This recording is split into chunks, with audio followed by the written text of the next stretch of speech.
नमस्कार. Khanapur live news पोर्टलमध्ये स्वागत. चापगाव येथील सरकारी हायर मराठी प्राथमिक शाळेला आज 1 फेब्रुवारी 1926 रोजी 100 वर्ष पूर्ण होत आहेत. या 100 वर्षाच्या कालावधीमध्ये या शाळेने अनेक विद्यार्थी घडवले आहेत. 1 फेब्रुवारी 1926ला ब्रिटिश काळामध्ये या शाळेची स्थापना झाली आणि ह्या शाळेची स्थापना झाल्यानंतर अनेक वर्षे या शाळेमध्ये कन्नड मराठी असे वर्ग चालले. पण शाळा स्थापन झाल्यानंतर गेले अनेक वर्ष सुरुवातीच्या काळामध्ये शाळेला बसण्यासाठी कट्टा नव्हता, शाळेची ओसरी नव्हती आणि त्यामुळे कधी कुणाच्या ओसरीवर कधी कुणाच्या मंदिरात ही शाळा भरवली जायची. कालांतराने शाळेचा उद्धार करण्याच्या दृष्टिकोनातून गावातील त्यावेळच्या अनेक ज्येष्ठांनी या शाळेला उन्नती आणण्याचा प्रयत्न केला. शाळेच्या स्थापनेनंतर बरीच वर्ष या ठिकाणी शाळा स्थापन झाली तरी येथील विद्यार्थी लोकोळी या ठिकाणी जाऊन शिकायचे असे सांगितले जाते. शाळेच्या A1 रजिस्टरमध्ये 1942 नंतरच्या नोंदी या ठिकाणी आढळतात, त्यापूर्वीच्या नोंदी या ठिकाणी आढळत नाहीत. त्यामुळे सुरुवातीच्या काळातील दप्तर कोठे गेले याचा पत्ता नाही. मात्र 1 फेब्रुवारी 1926 रोजी या शाळेची स्थापना झाल्याचे दिसून येते.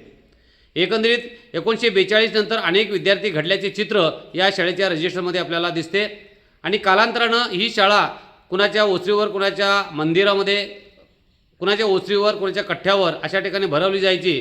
आणि 1950च्या काळामध्ये भारत स्वतंत्र झाल्यानंतर गावातील थोर जाणकार वडील मंडळी या ठिकाणी उदयाला आली आणि या शाळेच्या उन्नतीचा पाया घालण्याचा प्रयत्न सुरू झाला. एकंदरीत त्यावेळी गावातील एक ज्येष्ठ नागरिक सुशिक्षित स्वर्गीय रामलिंग घारशी, त्याचप्रमाणे स्वर्गीय अप्पू पाटील, स्वर्गीय रावजी पाटील, स्वर्गीय महादेव पाटील, स्वर्गीय बसवनेप्पा अंगडी, लक्ष्मण चोपडे, आनंदमामा बेळगावकर, यल्लाप्पा बेळगावकर अशा ज्येष्ठ लोकांनी त्यावेळेला शाळेच्या उन्नतीचा विचार घातला आणि शाळेची इमारत बांधण्याचा घाट घातला.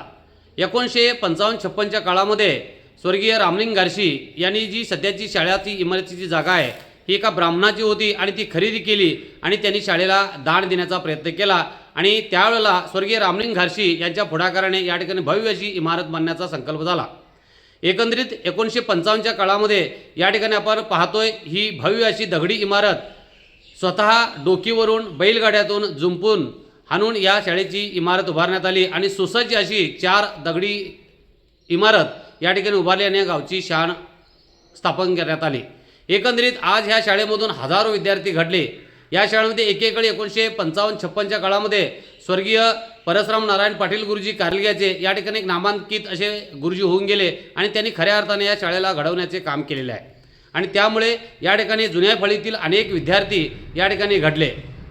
या गावामधून अनेक बैलजोडी मालक झाले, शाहीर पथक झाले, सीमा सत्याग्रही झाले, अशा सगळ्यांच्या फळीतून ही शाळा घडत गेली आणि या ठिकाणी अनेक विद्यार्थी घडले. आज घडीला या शाळेला 100 वर्ष पूर्ण होत आहेत. आज रविवार दिनांक 1 फेब्रुवारी 2026 रोजी 100 वर्ष पूर्ण होत असल्याकारणानं या शाळेचा आनंदोत्सव साजरा करताना आम्हाला अत्यानंद होतो आहे. आज या अनुषंगानं मी या शाळेचा एक माजी विद्यार्थी तथा खानापूर लाईव्ह न्यूजचा संपादक पिराजी कुराडे या नात्यानं या शाळेच्या आठवणी ताज्या करण्याच्या दृष्टिकोनातून मी आठवणीचे विश्व नावाची एक 100 पानाची पुस्तिका या ठिकाणी तयार केली आहे.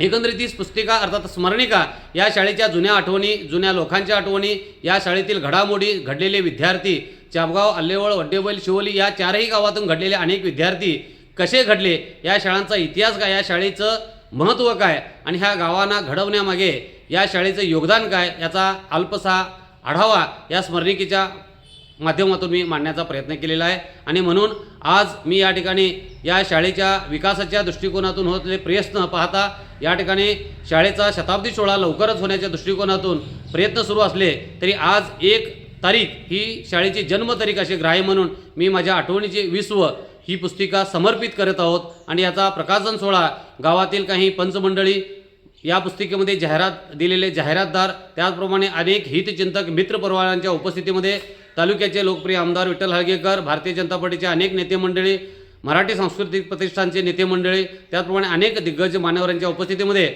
आज चापगाव या ठिकाणी, त्याचप्रमाणे खानापूर या ठिकाणी या पुस्तकाचा प्रकाशन सोहळा मी करत आहोत. आणि हे अनेक माजी विद्यार्थ्यांच्या चरणी मी माझे पुस्तक समर्पित करत आहोत. धन्यवाद. धन्यवाद.